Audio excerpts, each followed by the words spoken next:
It was the night of Michael's annual office party, the kind where everyone smiles politely while juggling a plate of hors d'oeuvres and a glass of wine. I had helped set up some decorations, mostly to make sure Michael didn't forget anyone's name. He's kind and thoughtful, but details aren't exactly his strong suit. The house glowed warmly under the string lights, the faint scent of cinnamon drifting from the kitchen, making everything feel cozy rather than formal. Guests came and went, laughter mingling with soft jazz from the speakers. I remember standing by the counter, topping off the punch bowl, when Richard walked over. He has that calm, measured presence, the kind of man who listens before he speaks and seems to understand more than he says. Silver hair, steady eyes, a quiet confidence that doesn't demand attention but commands respect. "Another successful evening," he said, lifting his glass. "Well, we'll see once everyone recovers from the punch," I joked, nodding toward a small group debating the playlist. He chuckled, quiet, genuine, not forced. As the night wore on, people trickled out in twos and threes. Michael had gone upstairs to help someone with their coat. When the last guest left, Richard lingered. Not awkwardly, just unexpectedly. The music softened, the house was finally still, but not empty. "Do you ever get tired of being the one who keeps everything together?" he asked suddenly. His voice wasn't casual. It carried an unspoken weight, a question from someone who knew what it meant to hold responsibility. I paused. "Sometimes," I admitted, "it's easier to make sure everyone else is fine. That way, I don't have to think too much about myself." He nodded slowly, like he really understood. "Michael's lucky," he said after a moment. "Not just tonight. Lucky for you. You make things feel calm." That surprised me. Not a compliment exactly, but an acknowledgement that mattered. It felt intimate and strange to be seen like that. Michael returned downstairs just then, and Richard stood, polite as ever, thanking us again for hosting. But before he left, he looked at me with a faint, knowing smile, not flirtatious, just aware. Something unspoken had passed between us, and I felt it. After the door closed, I lingered in the quiet of the house, surrounded by half-empty glasses and the fading scent of perfume. The night felt ordinary, yet somehow entirely different. Later, lying next to Michael in bed, I couldn't stop thinking about that conversation. Not for anything scandalous, but because it made me feel seen, noticed, curious in a way I hadn't felt in years. Richard had looked at me like I still had unwritten chapters in my own story, and it was strangely comforting. The next morning, the house felt unusually quiet, almost as if it were holding its breath. Michael had gone out early to run errands, leaving me with a cup of coffee and a rare moment to myself. I sat by the window, the sunlight spilling across the living room floor, thinking about last night. I kept replaying that conversation with Richard, not in a dramatic way, but in that soft, persistent way that lingers in the corners of your mind. His words had touched something in me I'd long ignored, the desire to be noticed, not just for keeping everything together, but for who I was beyond the roles I carried every day. Around mid-morning, the phone rang. I didn't recognize the number at first, but when I saw it was Richard calling, my heart gave a little unexpected flutter. I hesitated, then answered. "Good morning," he said, his voice calm, easy. "I hope I'm not intruding. I just wanted to say again how much I appreciated last night." I laughed softly, a little embarrassed at how my chest felt tight hearing him speak. "You're not intruding," I said. "It really was a lovely evening." There was a pause on the other end, the kind that felt heavier than silence. I was hoping maybe we could continue our conversation.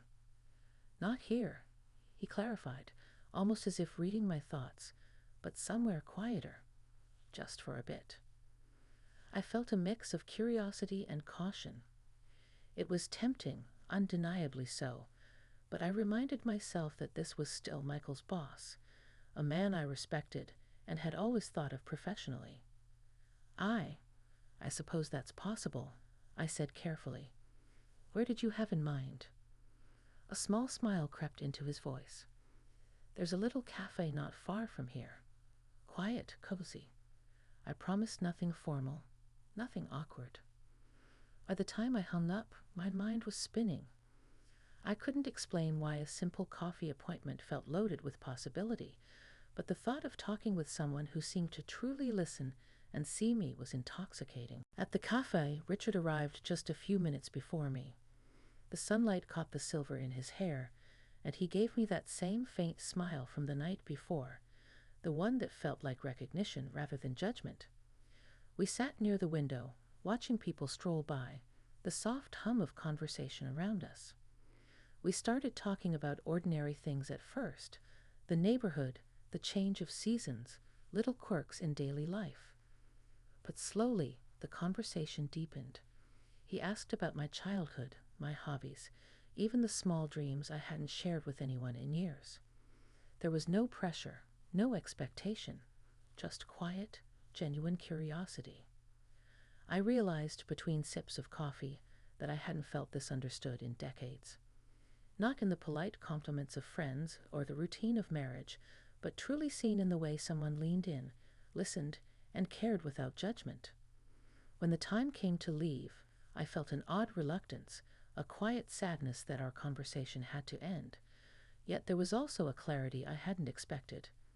Richard had reminded me that I could still be curious, still explore who I was, and still connect deeply, even without changing anything about my life with Michael. Back home, I told Michael about the errands I'd run that afternoon. He smiled, unsuspecting, and I realized I didn't have to hide the feeling of being alive again, just alive in a slightly different, more awakened way. Something had shifted quietly, subtly, and I sensed that the days ahead might hold more unexpected conversations, more moments that challenged me, yet honored the life I already had. Days passed, but I couldn't shake the feeling from that coffee meeting. It wasn't just Richard's presence. It was the way he listened, the way he noticed things about me that even Michael hadn't acknowledged lately. I found myself smiling at small things, humming while folding laundry, lingering a little longer over a cup of tea in the quiet morning hours. Michael noticed it too. He asked if something was on my mind, and I'd brushed it off with a smile, not ready to put words to what I was feeling. Some things I realized were mine alone to understand. Then one evening, Michael had to work late again. I stayed home, tidying up after dinner, when there was a knock at the door. My heart skipped. I hadn't expected anyone. When I opened it, Richard was standing there, holding a small bouquet of daisies. I hope I'm not intruding, he said, his voice calm, steady. I thought, maybe we could take a short walk. The air is nice, and I promised myself I wouldn't let another day go by without saying hello. There was something so genuine in that offer that I couldn't refuse. We walked down the quiet streets near my home, the sky fading to soft shades of purple and gold. The neighborhood felt different at that hour, almost intimate, as if the world had shrunk to just the two of us. We talked again about ordinary things, the weather, the old trees lining the street, memories of childhood summers. But somewhere between words, the conversation shifted, becoming more personal, more reflective. He asked what I loved most about my life, and I found myself answering honestly. The small, overlooked moments, the laughter I shared with Michael, the simple pleasure of being at home. And yet, he said softly, there's something in your eyes that wants more. Not more of life itself, but more of noticing life for yourself, not just for others. His words lingered with me as we walked. There was no pressure, no rush, just quiet understanding. I realized that for the first time in years, I wasn't thinking about what I owed anyone. I was thinking about who I was, what I felt, and what I wanted to explore. By the time we returned to the house, the street lights cast a soft glow on the pavement. Richard thanked me and left, leaving me standing at the door with an unexpected sense of clarity. I understood something crucial. My marriage with Michael was still precious and full of love, but I could also embrace parts of myself that had lain dormant for too long. Later that night, lying beside Michael, I felt a gentle awakening inside me. It wasn't about betrayal or secret desires. It was about being fully present with my own heart, about discovering that I could hold love and curiosity at the same time. I realized that life could hold both stability and surprise, that meaningful connections could happen in the quietest, most unexpected ways.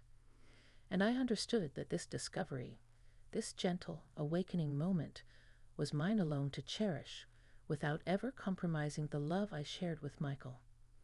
The weeks that followed felt different, though nothing in our daily life had truly changed. Michael continued his routines, still kind, still loving, still the center of my world. Yet somewhere beneath it all, I carried the quiet awareness Richard had awakened in me, a sense of self that I had almost forgotten. One evening, Michael came home earlier than usual. The house smelled like the dinner I'd prepared, soft jazz playing in the background. He hugged me, tired but smiling, and for a moment I felt the warmth of everything familiar, everything steady. Later, I found myself sitting on the porch with a cup of tea, watching the sunset. The sky was a brilliant mix of oranges and pinks, the kind of light that made the world feel suspended for a moment.